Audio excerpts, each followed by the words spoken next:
Ánh sáng dịu dàng xuyên qua tấm rèm cửa sổ lớn, nhẹ nhàng rót vào căn phòng rộng lớn, được trang trí theo phong cách cổ điển sang trọng, nơi mà từng chi tiết nhỏ đều toát lên vẻ xa hoa và quyền quý. Tôi mở mắt, cảm giác đầu tiên là ngỡ ngàng pha lẫn hoảng loạn. Mọi thứ xung quanh đều quá khác biệt so với cuộc sống nghèo khó và khắc nghiệt mà tôi từng trải qua. Chiếc giường bọc nhung đỏ thẫm, trải dài đến tận chân tường, những tấm gương lớn phản chiếu ánh sáng vàng nhạt từ đèn chùm pha lê lấp lánh tạo nên một không gian vừa choáng ngợp vừa lạnh lẽo. Tôi cố gắng đứng dậy, nhưng đầu óc còn quay cuồng, cảm giác như mình vừa tỉnh dậy sau một giấc mơ dài vô tận. Tay tôi khẽ chạm vào chiếc váy lụa mềm mịn, cảm nhận từng đường chỉ thêu tinh xảo, khác hẳn quần áo cũ kỹ rách rưới ngày trước. Tôi bối rối nhìn ra ngoài cửa sổ, nơi ánh nắng chiều vàng rực rỡ xuyên qua lá cây, tạo thành những vệt sáng lấp lánh trên sàn nhà bóng loáng. Trái tim tôi đập nhanh hơn khi một câu hỏi lớn hiện lên trong đầu, mình đang ở đâu? Mình là ai?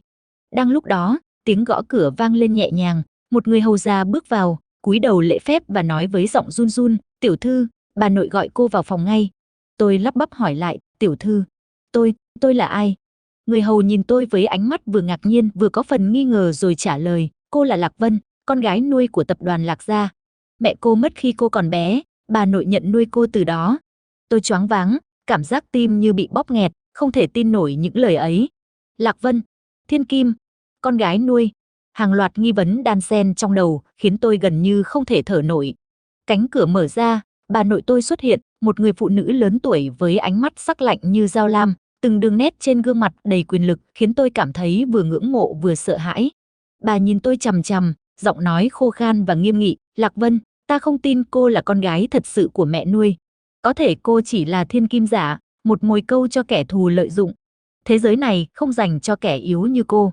Đừng để bị cuốn vào những âm mưu đen tối." Tôi nhìn bà, lòng tràn ngập sự hỗn loạn và đau đớn, giọng run run hỏi, bà nghi tôi sao?" Bà gật đầu, ánh mắt vẫn sắc như dao, bằng chứng cho thấy cô không phải người nhà. "Nhưng dù sao, cô cũng phải tồn tại nếu muốn sống sót." Lời nói của bà như một lời cảnh báo chí mạng, khiến tôi nhận ra đây là một cuộc chiến không khoan nhượng, nơi chỉ có kẻ mạnh mới sống sót. Tôi cảm thấy cô đơn đến tột cùng, như bị phản bội và cô lập ngay trong chính ngôi nhà này. Tiếng gió ngoài cửa sổ rít lên từng hồi, cây cối ngoài sân lay động như muốn báo hiệu một cơn bão sắp ập đến, hòa cùng tâm trạng hỗn loạn của tôi. Tôi tự nhủ, mình phải làm gì đây? Nếu yếu đuối, chắc chắn mình sẽ chết. Nhưng làm sao để sống khi mọi người nghi ngờ và muốn hãm hại mình? Nỗi sợ hãi bóp nghẹt trái tim, nhưng tôi biết nước mắt không thể thay đổi số phận. Tôi đứng dậy, nhìn thẳng vào tấm gương lớn treo trên tường, khuôn mặt trong gương không còn là cô gái ngây thơ, mà là một người phụ nữ kiên cường, sắc sảo đang dần thức tỉnh. Tôi thì thầm với chính mình, đừng để ai quyết định giá trị của mình. Dù là thiên kim giả hay thật, tôi sẽ làm chủ cuộc đời này. Ai dám coi thường tôi sẽ khiến họ phải hối hận. Cơn gió ngoài cửa sổ thổi mạnh hơn, như thổi bùng ngọn lửa quyết tâm trong lòng tôi. Đúng lúc đó, điện thoại cũ kỹ trên bàn rung lên, giọng nói lạnh lùng vang lên bên kia đầu dây, "Lạc Vân, đừng nghĩ có thể sống yên ổn ở đây. Nếu không muốn chết, hãy cẩn thận với những gì mình chạm vào." Tôi ngẩng đầu, ánh mắt sắc bén và quyết liệt, "Âm mưu của cô ta, tôi sẽ vạch trần. Tôi không chỉ muốn tồn tại, tôi sẽ trả thù." Lời nói ấy không chỉ là lời thề, mà còn là sự khởi đầu cho hành trình đầy hiểm nguy, nhưng cũng đầy kỳ vọng phía trước. Tôi biết rằng, con đường phía trước không hề dễ dàng, đầy rẫy những cạm bẫy và thử thách mà chỉ người kiên cường nhất mới có thể vượt qua. Tôi sẽ không còn là cô gái yếu đuối ngày trước. Tôi là Lạc Vân, thiên kim giả hay thật, tôi sẽ làm chủ cuộc đời mình, và không ai có thể ngăn cản tôi. Ngày hôm sau, khi ánh nắng ban mai dịu dàng len lỏi qua những tán lá xanh mướt của khu vườn rộng lớn bên ngoài biệt thự, Lạc Vân vẫn chưa thể nguôi ngoai những cảm xúc hỗn độn trong lòng. Căn phòng cô được ở là một căn phòng sang trọng, nhưng lạnh lẽo đến đáng sợ, không một vật dụng nào mang hơi ấm gia đình. Mỗi tiếng chim hót ngoài sân dường như chỉ làm tăng thêm sự cô đơn sâu thẳm trong tâm hồn cô.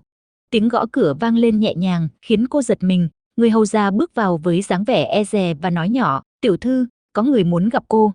Lạc Vân ngẩng đầu, ánh mắt vẫn còn đượm nét ưu tư, rồi nhìn thấy một bóng dáng nữ tính bước vào phòng. Đó là Mặc Diễm, cô gái với vẻ ngoài kiêu kỳ, mái tóc xoăn bồng bềnh và đôi mắt sắc lạnh, khuôn mặt nàng ta luôn nở nụ cười đầy toan tính và đe dọa. Mặc Diễm chậm rãi bước lại gần, ánh mắt như dò xét từng cử chỉ của Lạc Vân, rồi nghiêng đầu nói với giọng điềm tĩnh nhưng đầy mỉa mai, "Chào mừng cô đến với cuộc sống xa hoa, nhưng đừng nghĩ ai cũng muốn cô tồn tại ở đây. Lạc Vân cảm nhận được sự đe dọa rõ nét trong từng lời nói ấy, nhưng cô vẫn giữ được bình tĩnh, ánh mắt nhìn thẳng vào Mặc Diễm, cô có chuyện gì muốn nói. Mặc Diễm cười lạnh, bước lại gần hơn, giọng nói như pha lẫn giữa đùa cợt và cảnh báo, tôi chỉ muốn cảnh báo cô, ở đây không phải sân chơi dành cho những kẻ yếu đuối. Nếu cô không muốn trở thành con mồi, hãy biết giữ mình. Lạc Vân đáp lại bằng một nụ cười mỉa mai, đầy tự tin, cô quá tự tin rồi đấy. Nhưng đừng quên, những người yếu đuối đôi khi lại là người sống sót lâu nhất. Ánh mắt Mặc Diễm lóe lên tia thù hận và quyết tâm, chúng ta sẽ xem ai mới là người sống sót cuối cùng. Chỉ vài ngày sau, những rắc rối bắt đầu ập đến với Lạc Vân một cách dồn dập và đáng sợ. Một bữa tiệc gia đình quan trọng mà cô từng nghĩ sẽ là dịp để kết nối, lại trở thành nơi cô bị lãng quên, không ai mời gọi. Rồi những món đồ quý giá trong phòng cô bỗng dưng biến mất một cách bí ẩn, khiến cô càng thêm cô đơn giữa bầu không khí ngột ngạt và đầy nghi ngờ. Tiếng thì thầm sau lưng cô bắt đầu vang lên ngày càng nhiều, thiên kim giả này sống được bao lâu đây? Chỉ là kẻ mồi câu, sớm muộn cũng bị vạch trần thôi. Những lời đồn thổi như những mũi dao vô hình cứa sâu vào lòng cô, khiến trái tim vốn đã tổn thương thêm phần đau nhói. Trong lòng, Lạc Vân kiên quyết thầm nhủ, họ đang cố hủy diệt tôi, nhưng tôi sẽ không để họ thắng. Một đêm trời mưa, khi cô đi dạo trong khu vườn rộng lớn của biệt thự, bóng tối bao trùm khiến mọi thứ trở nên lạnh lẽo và rùng rợn hơn. Ánh trăng mờ ảo xuyên qua tán lá, tạo nên những vệt sáng tối chập chờn, khiến cô có cảm giác như đang bị theo dõi. Đúng lúc đó, cô cảm nhận được một bóng người lặng lẽ di chuyển phía sau. Tim cô đập nhanh, cảm giác lạnh sống lưng chạy dọc theo cột sống. Cô nhanh chóng rút điện thoại và gọi cho Vũ Minh, người trợ lý trung thành duy nhất còn đứng về phía cô. Có chuyện không ổn, tôi nghĩ mình đang bị theo dõi. Giọng nói của Vũ Minh vang lên bên kia đầu dây đầy nghiêm trọng, đừng lo, anh sẽ cử người theo dõi lại và bảo vệ cô. Trở về phòng, ngồi bên cửa sổ nhìn ra khoảng sân rộng thênh thang, nhưng vẫn cảm thấy bị giam cầm. Lạc Vân trải qua một trận chiến tâm lý dữ dội. Nỗi sợ bị phản bội, cảm giác bị cô lập cùng áp lực từ gia đình và kẻ thù khiến cô gần như kiệt quệ. Nhưng trong sâu thẳm tâm hồn, ngọn lửa quyết tâm không bao giờ tắt đang bùng lên mạnh mẽ. Cô tự nhủ, nếu tôi gục ngã, ai sẽ bảo vệ tôi? Tôi phải mạnh mẽ, dù phải giả vờ yếu đuối. Trước khi đi ngủ, cô lấy ra chiếc nhẫn nhỏ, món quà duy nhất từ mẹ nuôi, biểu tượng thiêng liêng của gia đình Lạc. Đặt tay lên trái tim, cô thầm hứa với lòng mình, âm mưu của cô ta sẽ bị vạch trần. Không ai có thể hạ gục tôi khi tôi chưa chịu thua. Ánh đèn vàng dịu nhẹ chiếu xuống khuôn mặt thanh tú, nhưng đầy kiên định của cô như một lời cam kết không lời, đầy sức mạnh và hy vọng cho hành trình gian nan phía trước. Sau những ngày tháng căng thẳng đối mặt với Mặc Diễm và những mưu mô đen tối, Lạc Vân hiểu rằng chỉ sự kiên nhẫn và mưu trí mới giúp cô tồn tại trong thế giới quyền lực đầy cạm bẫy này. Cô không thể để lộ sự tỉnh táo và quyết tâm của mình quá sớm, vì như thế sẽ chỉ khiến kẻ thù dễ dàng nhắm vào điểm yếu. Vì vậy, cô quyết định giả vờ yếu đuối hơn để che mắt mọi người, tạo ra một hình ảnh thiên kim nhỏ nhắn, dễ bị tổn thương, nhưng thực chất, trong lòng là một con mãnh thú đang rình mồi. Mỗi bước đi, mỗi cử chỉ của cô đều được tính toán kỹ lưỡng, không để ai phát hiện ra sự khác biệt. Trong những ngày ấy, cô bí mật liên lạc với Vũ Minh, người trợ lý trung thành và duy nhất còn đứng về phía cô trong tập đoàn rộng lớn này. Một buổi tối mưa, hai người gặp nhau trong căn phòng nhỏ trên tầng thượng biệt thự, nơi ít người lui tới nhất. Không gian ẩm ướt, tiếng mưa nhẹ rơi trên mái nhà hòa, cùng tiếng gió rít qua khe cửa tạo nên một khung cảnh vừa tĩnh mịch vừa đầy căng thẳng. Lạc Vân nhìn thẳng vào mắt Vũ Minh, ánh mắt sáng rực quyết tâm, anh có chắc có thể giúp em theo dõi mọi hành động của Mặc Diễm không? Em không muốn bất kỳ điều gì bị bỏ sót. Vũ Minh gật đầu, giọng nói đầy chắc chắn, anh sẽ không để em đơn độc. Mọi động thái của cô ta đều sẽ bị ghi lại. Em hãy yên tâm. Từ đó, Vũ Minh bắt đầu lặng lẽ đặt camera bí mật tại các vị trí quan trọng trong biệt thự, hành lang, phòng khách, thậm chí cả khu vực gara xe sang trọng nơi Mặc Diễm thường xuyên lui tới. Một đêm, khi màn đêm buông xuống, chiếc máy quay nhỏ tên lửa ghi lại cảnh Mặc Diễm bí mật gặp gỡ một người đàn ông lạ mặt trong gara. Cuộc hội thoại thì thầm vang lên rõ mồn một qua đoạn ghi âm, chỉ cần Lạc Vân biến mất, mọi thứ sẽ thuộc về tay chúng ta. Kế hoạch đã chuẩn bị xong chưa? Lạc Vân nghe đi nghe lại đoạn ghi âm ấy, ánh mắt cô trở nên sắc lạnh như lưỡi dao. Đây chính là bằng chứng cô cần để lật ngược tình thế. Tuy nhiên, Lạc Vân và Vũ Minh biết rằng, công khai bằng chứng lúc này sẽ chỉ khiến Mặc Diễm cảnh giác hơn. Họ quyết định xây dựng một kế hoạch tinh vi hơn, tạo ra một cái bẫy để đối phương tự lộ bộ mặt thật. Trong một bữa tiệc nhỏ giới hạn khách mời thân cận, Lạc Vân mời Mặc Diễm tham dự cùng một đối tác nước ngoài, thực chất là Vũ Minh cải trang. Với khả năng ngôn ngữ lưu loát và sự khéo léo trong giao tiếp, Vũ Minh dùng những câu hỏi và lời lẽ khéo léo để dụ Mặc Diễm nói ra những lời thừa nhận mưu đồ hãm hại Lạc Vân. Toàn bộ cuộc trò chuyện được ghi âm và truyền trực tiếp lên màn hình lớn trong phòng họp với sự chứng kiến của các thành viên gia đình và những người có quyền lực trong tập đoàn. Trong lúc đó, tâm trạng Lạc Vân trải qua những cảm xúc phức tạp. Cô ngồi bên cửa sổ, ánh đèn vàng dịu nhẹ tỏa xuống gương mặt thanh tú, nhưng đầy quyết tâm. Cô nhớ lại những tháng ngày bị phản bội, bị cô lập, nhưng cũng là lúc cô cảm nhận được sức mạnh đang dần lớn lên trong lòng. Không phải cứ bị thương là sẽ gục ngã, cô nghĩ thầm. Tôi sẽ khiến kẻ thù biết thế nào là sự trả thù đích đáng. Ngày hôm sau, Lạc Vân gọi điện cho cha nuôi, ông Lạc Thành, báo cho ông biết về cuộc họp gia đình sắp tới, nơi cô sẽ chính thức đưa ra bằng chứng để vạch trần âm mưu của Mặc Diễm. Cha ơi, con đã có đủ bằng chứng để lật tẩy hành vi phá hoại của Mặc Diễm. Con sẽ không để cô ta tiếp tục hủy hoại tập đoàn và gia đình chúng ta. Ông Lạc Thành ậm ừ bên kia đầu dây, giọng nghiêm nghị, con làm tốt, con gái à. Đây là lúc để gia đình Lạc gia thấy được ai mới thực sự là người lãnh đạo. Không khí trong biệt thự trở nên ngột ngạt và đầy kịch tính hơn bao giờ hết. Từng ánh mắt, từng cử chỉ đều toát lên sự chờ đợi, hồi hộp trước trận chiến quyền lực sắp diễn ra.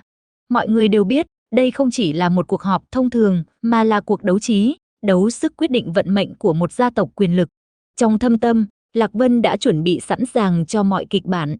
Cô đã sẵn sàng để bước lên sân khấu quyền lực, để chứng minh rằng, dù là thiên kim giả hay thật, cô cũng là người không thể bị xem thường.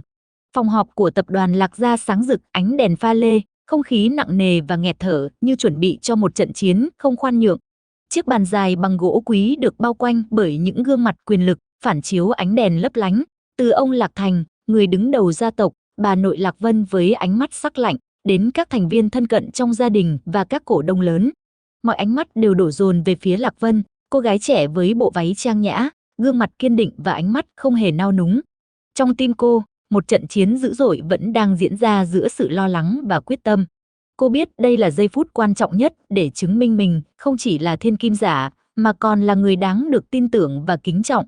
Ông Lạc Thành gõ nhẹ chiếc búa gỗ, tiếng vang khô khốc cắt ngang sự im lặng căng thẳng. Cuộc họp hôm nay nhằm giải quyết những vấn đề nghiêm trọng liên quan đến sự an nguy của tập đoàn và danh dự gia đình.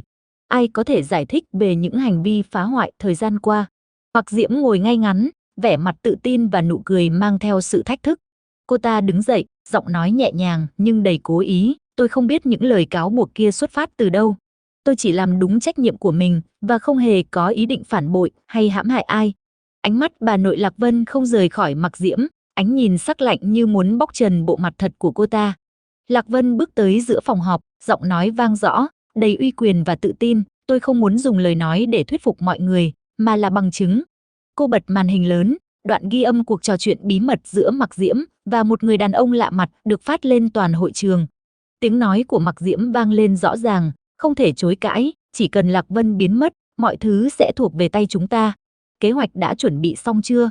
Không khí trong phòng lập tức biến đổi, các thành viên gia đình và cổ đông bắt đầu xôn xao, ánh mắt từ ngạc nhiên chuyển sang nghi ngờ rồi dần trở nên lạnh lùng, phán xét. Ông Lạc Thành nghiêm giọng, hướng về phía Mặc Diễm, cô có gì để giải thích trước những bằng chứng không thể chối cãi này? Mặc Diễm vội vàng phản ứng, cố gắng thanh minh bằng giọng điệu van xin và biện hộ, đó chỉ là những lời nói vô ý, không có gì chắc chắn để kết luận tôi có hành động phản bội. Nhưng ánh mắt cô ta lúc này đã không còn tự tin, giọng nói trở nên run run, không thể giữ vững được sự che đậy. Lạc Vân bước lại gần, ánh mắt sắc lạnh như băng, nếu không phải vậy, tại sao cô lại từng tìm đến tôi để cảnh cáo và đe dọa? Tại sao lại cố tình tạo khoảng cách và làm tôi bị cô lập với gia đình? Mặc Diễm cúi đầu, im lặng không nói nổi lời nào. Bà nội Lạc Vân đứng dậy, giọng nói vang như sấm, gia đình Lạc gia không thể dung thứ cho những kẻ phản bội và đâm sau lưng. Mặc Diễm, từ hôm nay cô không còn là một phần của gia đình. Một tiếng thở dài cay đắng vang lên từ phía Mặc Diễm, đôi mắt ướt đẫm nước nhưng không còn hy vọng. Các thành viên khác trong phòng đồng loạt gật đầu, thể hiện sự đồng thuận và sẵn sàng hợp tác cùng Lạc Vân. Trong khoảnh khắc ấy, Lạc Vân cảm nhận một luồng sóng nhẹ nhàng tràn ngập trong lòng, sự nhẹ nhõm pha lẫn tự hào. Cô biết rằng đây mới chỉ là bước đầu cho hành trình dài phía trước. Ánh mắt cô hướng ra cửa sổ, nơi ánh nắng chiều dần tắt, nhưng trong lòng là ngọn lửa hy vọng rực rỡ không bao giờ tắt. Cô thầm nhủ, chỉ mới bắt đầu thôi. tôi sẽ không để ai làm tổn thương gia đình và danh dự của mình nữa. Cuộc họp kết thúc trong sự yên lặng pha chút xáo trộn, Mặc Diễm bị đẩy ra ngoài, còn Lạc Vân đứng vững như một biểu tượng của sức mạnh và sự công bằng. Ánh nhìn của mọi người bây giờ đã khác, không còn nghi ngờ, mà là sự kính trọng và tin tưởng. Trên hành lang dài dẫn ra cửa, Lạc Vân thấy Khôi Nguyên và Vũ Minh đang đợi cô. Họ trao nhau một cái nhìn đầy động viên và khích lệ. Cô biết, phía trước còn rất nhiều thử thách đang chờ đón, nhưng với trí tuệ, lòng kiên trì và sự hỗ trợ của những người thân thiết, cô sẽ sẵn sàng đối mặt và chiến thắng.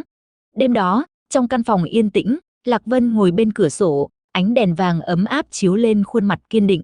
Cô nghĩ về những ngày tháng gian nan đã qua, về những giọt nước mắt, về nỗi đau bị phản bội, và cả niềm tin không bao giờ tắt trong trái tim mình. Công lý sẽ luôn tìm thấy ánh sáng, dù có bị che khuất trong bóng tối sâu thẳm, cô thầm thì như một lời hứa với chính mình và với cả thế giới. Sau trận chiến căng thẳng lật mặt Mặc Diễm, không khí trong tập đoàn Lạc Gia tưởng chừng có phần yên ắng, nhưng thực tế lại bắt đầu chuyển động ngầm với những luồng sóng ngầm đầy nguy hiểm. Lạc Vân ngồi trong phòng làm việc của mình, ánh đèn vàng ấm áp chiếu lên khuôn mặt cô, nơi ánh mắt không còn là sự bỡ ngỡ của một cô gái mới bước vào giới thượng lưu, mà là ánh sáng của một người phụ nữ đã thức tỉnh, sẵn sàng đối diện mọi thử thách. Cha nuôi, ông Lạc Thành, người đứng đầu tập đoàn quyền lực này, đã chính thức trao cho cô vị trí quản lý chi nhánh quan trọng, một bước đi đầu tiên để cô khẳng định vị thế của mình trong gia đình và tập đoàn. Con sẽ phải chứng minh mình không chỉ là thiên kim, mà còn là người lãnh đạo tài ba, ông nói với ánh mắt nghiêm nghị nhưng đầy tin tưởng. Lạc Vân cảm nhận được áp lực lớn lao đặt trên vai, nhưng cũng thấy trong đó là niềm tin quý giá nhất mà cô từng nhận được từ ai đó. Ngày đầu tiên nhận nhiệm vụ, cô bước vào phòng họp với tâm thế đầy tự tin, nhưng ngay lập tức cảm nhận được sự ngăn cản từ phía các phòng ban. Những đồng nghiệp không mấy thiện cảm với một người mới chưa có kinh nghiệm nhưng đã được trao quyền lực. Trong số đó, Trần Hạo, giám đốc tài chính nổi tiếng cứng rắn và khắt khe, là người có thái độ rõ ràng nhất khi nói với cô. Chúng ta không cần một thiên kim lên nắm quyền, mà chỉ cần người biết làm việc. Ánh mắt Trần Hạo đầy khinh thường khiến Lạc Vân không khỏi chạnh lòng, nhưng cô biết mình không thể để cảm xúc chi phối. Thay vì phản ứng nóng vội, cô chọn cách quan sát, lắng nghe và học hỏi. Những ngày sau đó, cô dành thời gian tiếp xúc từng phòng ban, tìm hiểu quy trình, nắm bắt điểm yếu và điểm mạnh. Cô nhẹ nhàng nhưng kiên quyết đề xuất những cải tổ hợp lý, vừa đảm bảo tăng hiệu quả công việc, vừa tạo ra sự thay đổi tích cực trong môi trường làm việc vốn đầy rẫy sự chống đối. Qua từng cuộc họp, từng lần trao đổi, dần dần, cô thu hút được sự chú ý và lòng tin của một số nhân viên trung thành, xây dựng cho mình một đội ngũ nhỏ nhưng vững chắc. Trần Hạo, người từng phản đối cô gay gắt, bắt đầu nhận ra sự khác biệt trong cách làm việc và tư duy của Lạc Vân. Trong một cuộc họp nội bộ, khi cô trình bày kế hoạch cải tiến tài chính và quản lý rủi ro, anh ta gật đầu thừa nhận, có vẻ cô ấy không chỉ là thiên kim giả, mà còn là người lãnh đạo thực thụ. Niềm vui không làm cô quên đi những khó khăn phía trước. Cô hiểu rằng quyền lực không phải là điểm đến, mà là hành trình dài với những thử thách không ngừng. Một buổi tối, ngồi một mình trong văn phòng rộng lớn, khi đèn đã tắt gần hết, chỉ còn ánh sáng vàng ấm từ chiếc đèn bàn, Lạc Vân nhìn ra ngoài cửa sổ, nơi thành phố lung linh ánh đèn đêm. Cô tự nhủ, cuộc đời không phải để làm con rối cho người khác điều khiển, mà là để làm người cầm trịch. Mình sẽ không chỉ sống sót, mình sẽ tỏa sáng và làm chủ cuộc đời này. Trái tim cô tràn đầy sức mạnh và quyết tâm, sẵn sàng đối diện với mọi thế lực thù địch, với những âm mưu và phản bội có thể xảy ra bất cứ lúc nào. Từ vị trí thiên kim bị nghi ngờ, giờ đây Lạc Vân đã bước những bước đi đầu tiên trên con đường xây dựng quyền lực thực sự, bằng trí tuệ, bản lĩnh và sự kiên định không gì khuất phục được. Gia đình bắt đầu nhìn cô với con mắt khác, không còn nghi ngờ mà là sự tôn trọng. Những đồng minh mới dần xuất hiện, và đồng thời, những đối thủ cũng bắt đầu lộ diện, sẵn sàng tạo nên những cuộc đấu trí nghẹt thở. Nhưng Lạc Vân không còn là cô gái yếu đuối ngày trước, cô là nữ cường mới, người sẽ định đoạt vận mệnh của chính mình và của cả tập đoàn quyền lực này. Sau những bước tiến mạnh mẽ trong tập đoàn, Lạc Vân tưởng chừng có thể tạm thở phào, thì một kẻ thù mới xuất hiện, đầy mưu mô và lạnh lùng hơn bất cứ ai cô từng đối mặt. Hàn Dương, em trai của một gia tộc đối thủ danh tiếng, người mang trong mình tham vọng xóa sổ Lạc ra khỏi thị trường và quyền lực. Một buổi tiệc giao thương lớn được tổ chức tại khách sạn sang trọng bậc nhất thành phố, ánh đèn lấp lánh, tiếng nhạc du dương xen lẫn tiếng cười nói ồn ào. Đây là dịp để các tập đoàn lớn nhỏ gặp gỡ, trao đổi và thăm dò đối thủ. Lạc Vân bước vào phòng tiệc, ánh mắt lạnh lùng nhưng đầy tự tin. Cô mặc chiếc váy đen thanh lịch, vừa đủ tôn lên vẻ đẹp sắc sảo, lại vừa thể hiện sự chuyên nghiệp. Bỗng nhiên, một người đàn ông cao ráo, với nét mặt nghiêm nghị và ánh mắt sắc bén tiến lại gần. Đó chính là Hàn Dương. Ánh mắt họ chạm nhau, như một trận chiến ngầm bắt đầu. Hàn Dương lạnh lùng nói, nghe nói cô là người mới nổi trong tập đoàn Lạc Gia. Nhưng chỉ với thân phận thiên kim giả thì khó lòng trụ lâu. Lạc Vân không chút nao núng, đáp lại bằng nụ cười tự tin, giả hay thật, kết quả cuối cùng mới là điều quan trọng. Lời nói của cô như một thách thức trực tiếp, khiến không khí giữa hai người trở nên ngột ngạt. Ngay sau tiệc, Hàn Dương bắt đầu tung ra những chiêu trò nhằm gây khó dễ cho Lạc Vân, vận động các đối tác rút lui, gieo rắc tin đồn thất thiệt về cô trong giới kinh doanh, thậm chí là âm mưu phá hoại các dự án mà cô đang theo đuổi. Lạc Vân nhanh chóng nhận ra, đây không chỉ là cuộc chiến quyền lực, mà còn là một cuộc đấu trí căng thẳng, đòi hỏi phải dùng cả trí tuệ và bản lĩnh để đối phó. Giữa lúc căng thẳng đó, một người bạn thời thơ ấu bất ngờ xuất hiện, Khôi Nguyên, cố vấn pháp lý của tập đoàn, người luôn âm thầm đứng phía sau hỗ trợ và bảo vệ cô. Những lần gặp gỡ tình cờ dần trở thành những cuộc trò chuyện sâu sắc, ấm áp, thắp lên trong lòng Lạc Vân những cảm xúc dịu dàng và an ủi mà cô tưởng chừng đã quên. Tuy vậy, cô vẫn luôn giữ khoảng cách, sợ rằng tình cảm sẽ khiến mình yếu đi giữa vòng xoáy quyền lực và nguy hiểm. Trong một đêm yên tĩnh, Khôi Nguyên nhẹ nhàng nắm lấy tay Lạc Vân, nói với giọng chân thành, em đã đi qua nhiều dông bão rồi. Anh muốn cùng em xây dựng một cuộc sống không chỉ có quyền lực mà còn có hạnh phúc, bình yên. Lạc Vân nhìn anh, ánh mắt ngập tràn sự rung động nhưng cũng đầy băn khoăn, liệu có thể vừa giữ vững uy quyền, vừa mở lòng đón nhận tình yêu không? Câu hỏi ấy như một nút thắt trong lòng cô, bởi cô chưa từng biết cách cân bằng giữa trái tim và lý trí. Cùng với Khôi Nguyên và Vũ Minh, Lạc Vân bắt đầu lên kế hoạch đối phó với Hàn Dương. Họ quyết định không chỉ phản công bằng kinh tế, mà còn dùng trí tuệ để giăng một chiếc bẫy lớn, nhằm khiến Hàn Dương lộ rõ bộ mặt thật trước công chúng và các đối tác. Bữa tiệc giao thương lần sau sẽ là sân khấu cho trận chiến quan trọng này. Lạc Vân đứng giữa vòng vây quyền lực, ánh mắt lạnh lùng nhưng đầy quyết tâm, sẵn sàng bước vào cuộc chiến mới với bản lĩnh của một nữ cường không thể bị khuất phục. Trong lòng cô, một niềm tin mãnh liệt rằng tình yêu và quyền lực không phải là đối lập mà có thể song hành để tạo nên sức mạnh thực sự. Đêm tiệc giao thương tại khách sạn sang trọng bậc nhất thành phố diễn ra, trong không khí trang trọng pha lẫn sự căng thẳng ngầm khó tả. Ánh đèn pha lê lấp lánh trên trần nhà cao vút, tiếng nhạc du dương hòa quyện với tiếng cười nói. Ly rượu vang đỏ thẫm được nâng lên rồi lại hạ xuống, tất cả tạo nên một khung cảnh hào nhoáng nhưng không thiếu phần lạnh lùng và toan tính. Lạc Vân bước vào phòng tiệc, mỗi bước chân đều toát lên sự tự tin và bản lĩnh của một người phụ nữ đã trải qua bao thử thách để đứng ở vị trí này. Bộ váy đen ôm sát tôn lên vóc dáng thanh thoát, ánh mắt cô sắc lạnh, không chút nao núng khi nhìn thấy đối thủ lớn nhất của mình, Hàn Dương, đang đứng giữa đám đông, vẻ mặt điềm tĩnh, nhưng ánh mắt ẩn chứa sự thù địch sâu sắc.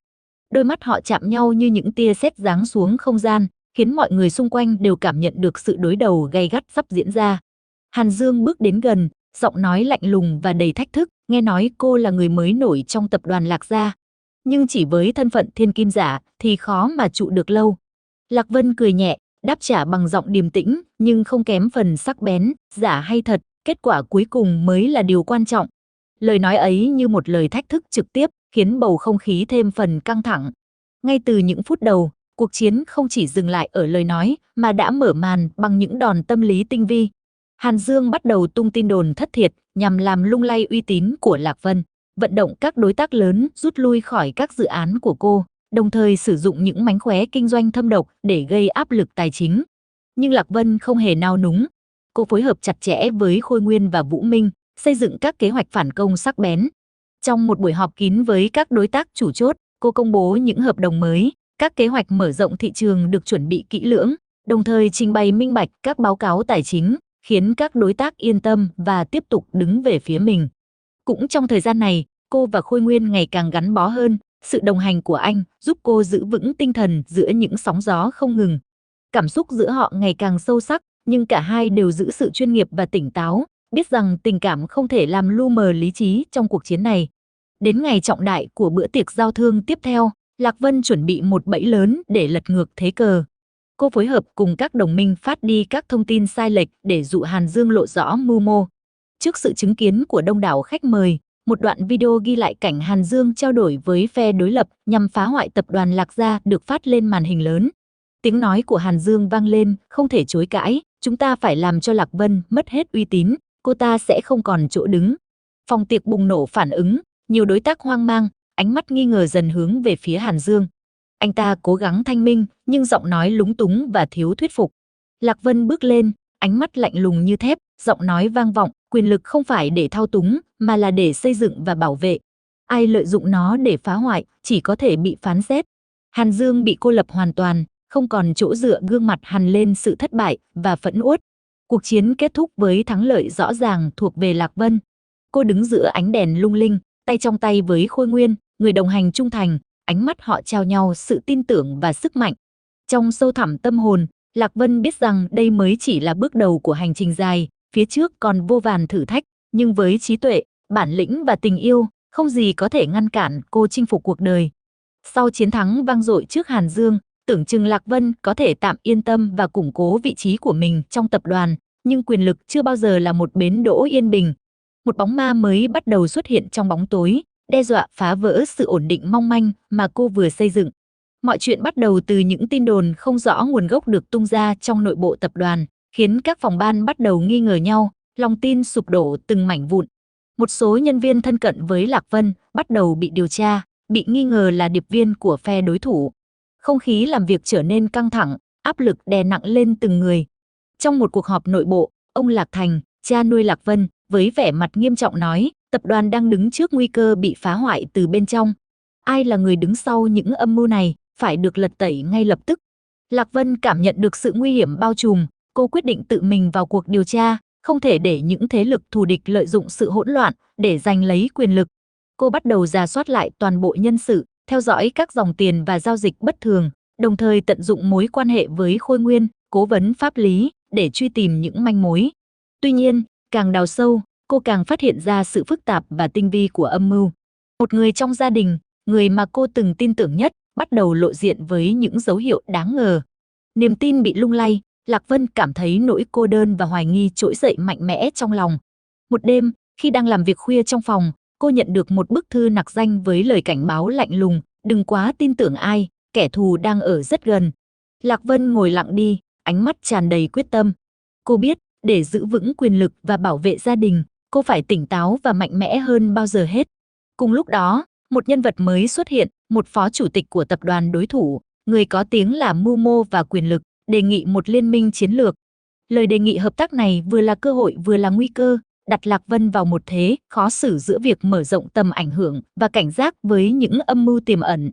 Đêm dài trong phòng làm việc, cô suy nghĩ kỹ càng, quyền lực không dành cho kẻ yếu đuối.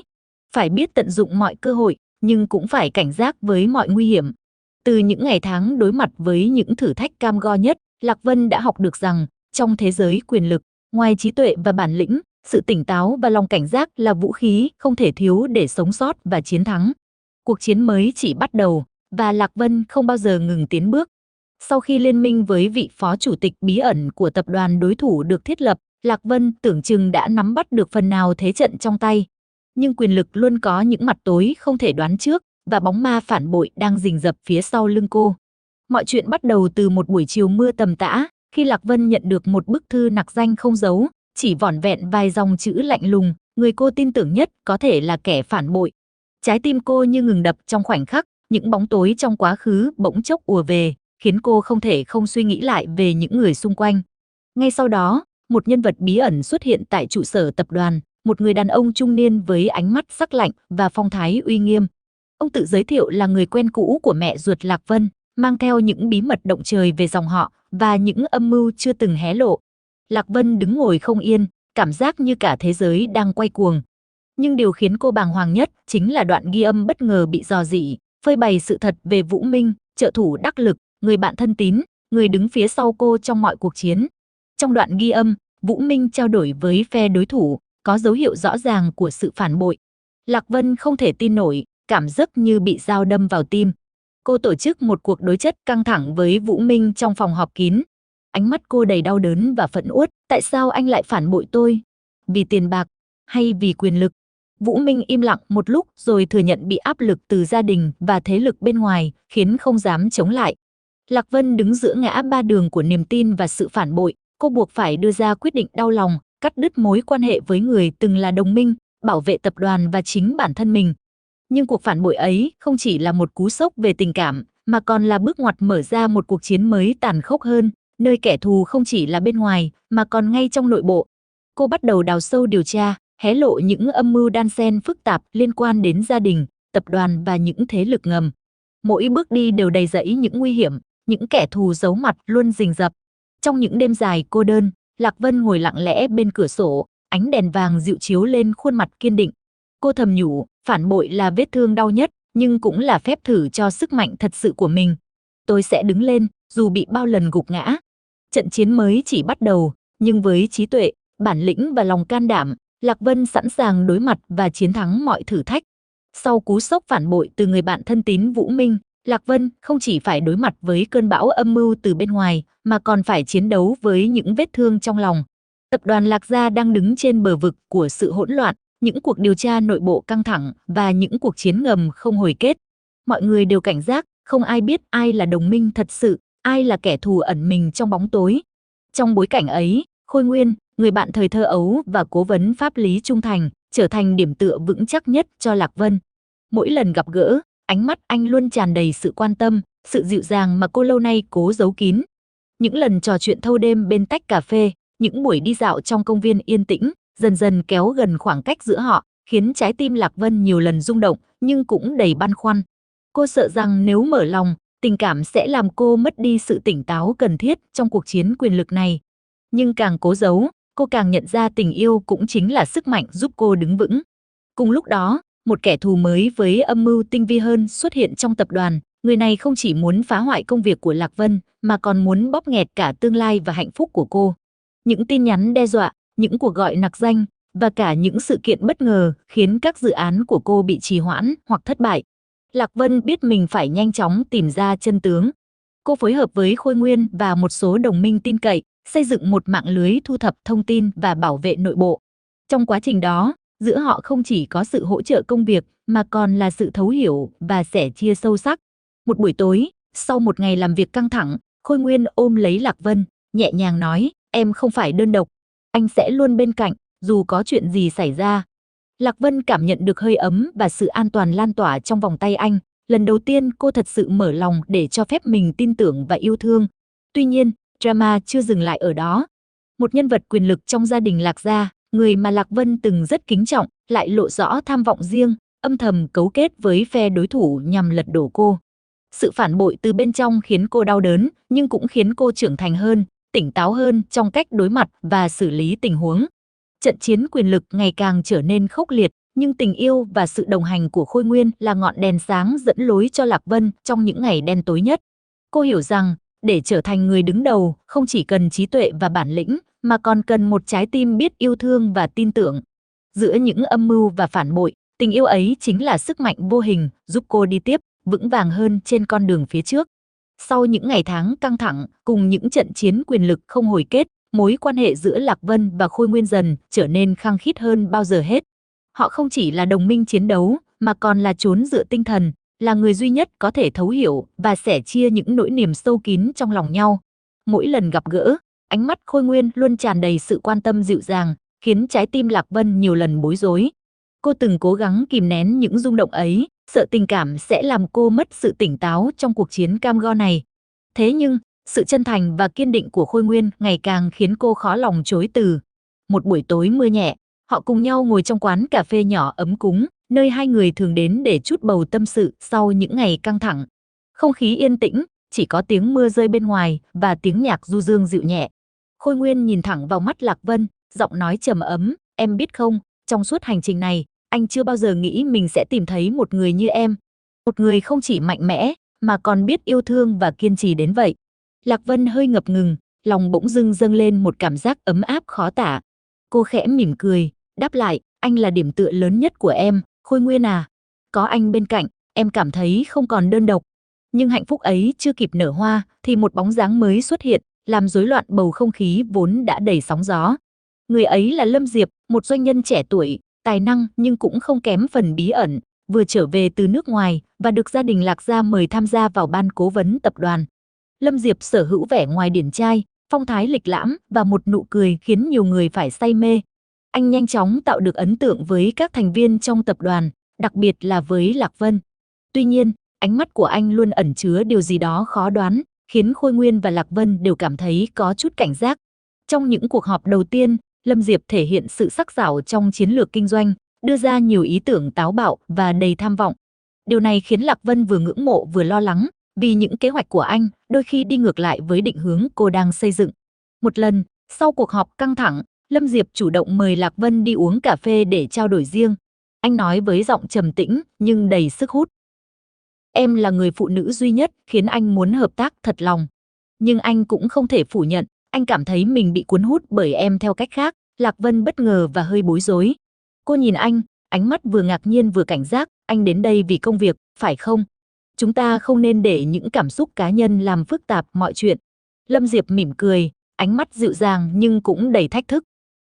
Có những thứ không thể kiểm soát, và đôi khi chính nó lại là chìa khóa mở ra những cánh cửa mới trong cuộc đời. Trong khi đó, Khôi Nguyên cảm nhận được sự thay đổi trong thái độ của Lạc Vân. Anh bắt đầu lo lắng khi thấy cô dành nhiều thời gian hơn với Lâm Diệp, dù vẫn giữ khoảng cách. Một đêm, khi cả hai đang làm việc trong phòng, Khôi Nguyên nhẹ nhàng hỏi, em có ổn không? Anh thấy em dạo này khác lạ, như đang giấu điều gì. Lạc Vân thở dài, giọng nói nhỏ nhẹ, anh biết không, cuộc chiến này không chỉ có kẻ thù bên ngoài, mà còn có những cám dỗ bên trong. Em không muốn làm tổn thương ai, nhưng đôi khi lựa chọn là điều khó khăn nhất. Tình cảm giữa ba người bắt đầu trở thành mối dây căng thẳng, kéo theo đó là những âm mưu mới trong tập đoàn. Lâm Diệp không chỉ là một đối tác chiến lược, mà còn là một nhân tố có thể làm lung lay cả thế giới của Lạc Vân và Khôi Nguyên. Ai sẽ là người đứng vững cuối cùng? Tình yêu liệu có thể chiến thắng những toan tính quyền lực? Không khí trong tập đoàn Lạc Gia ngày càng trở nên ngột ngạt và căng thẳng, như một quả bom nổ chậm đe dọa phá vỡ mọi nỗ lực mà Lạc Vân đang dày công xây dựng. Sự xuất hiện của Lâm Diệp không chỉ làm rối loạn mối quan hệ giữa cô và Khôi Nguyên, mà còn kéo theo một loạt biến cố bất ngờ. Một buổi sáng, Lạc Vân nhận được một bức thư bí ẩn, không dấu, với lời cảnh báo, hãy cẩn thận với người mà em tin tưởng nhất.